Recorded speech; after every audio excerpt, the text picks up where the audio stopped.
गांव के बाहरी इलाके में बरगद के एक पुराने पेड़ के पास एक खंडहर हवेली खड़ी थी।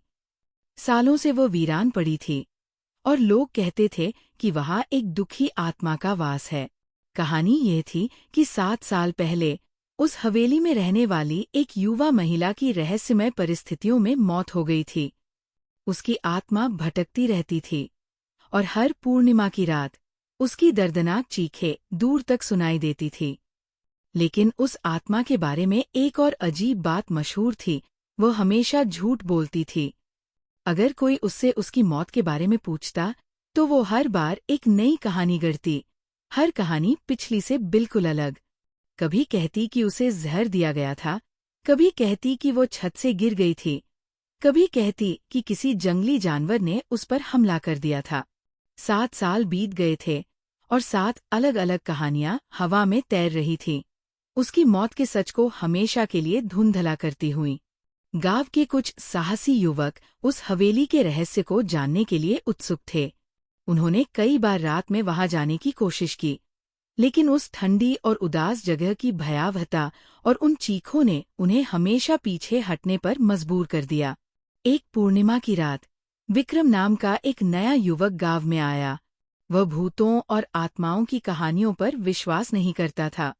उसने गांव वालों से उस हवेली और उस झूठ बोलने वाली आत्मा के बारे में सुना और उसकी जिज्ञासा जाग उठी। उसने निश्चय किया कि वह उस हवेली में जाएगा और उस आत्मा से सच जानने की कोशिश करेगा। गांव वालों ने उसे बहुत डराया, लेकिन विक्रम अपने फैसले पर अटल था।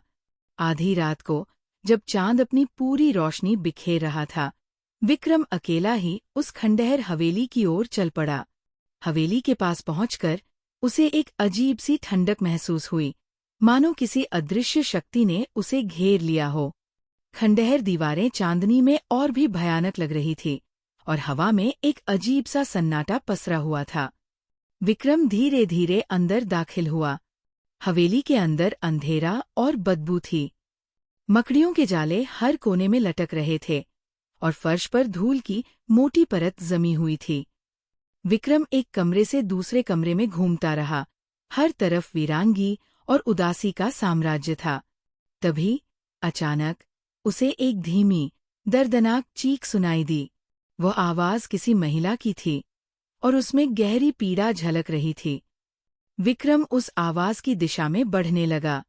वह एक बड़े कमरे में पहुंचा, जहां चांद की रोशनी टूटी हुई खिड़की से अंदर आ रही थी।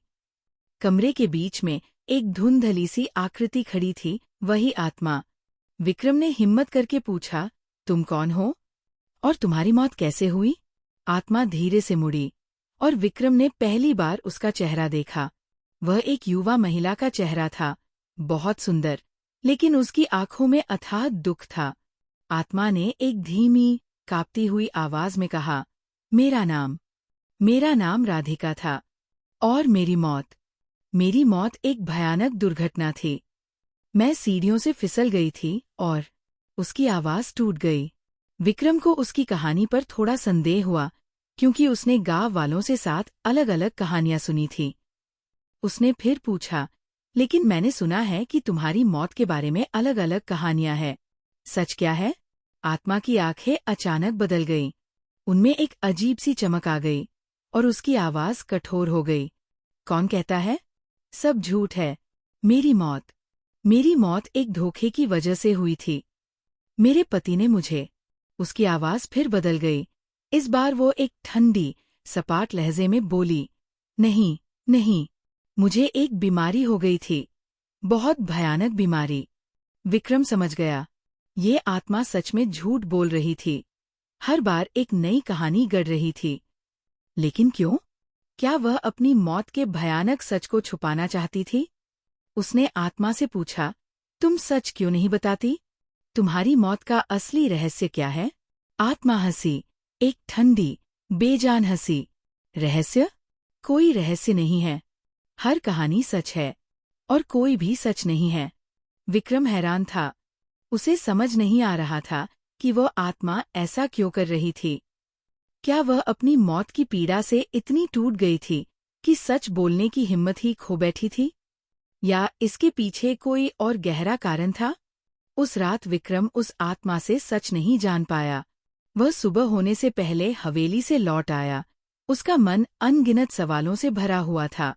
अगली पूर्णिमा की रात गांव वालों ने फिर से उस दर्दनाक चीख को सुना, लेकिन इस बार उसके बाद एक और आवाज आई, एक धीमी फुसफुसाहट जो पहले कभी नहीं सुनी गई थी। झूठ। 7 साल। झूठ।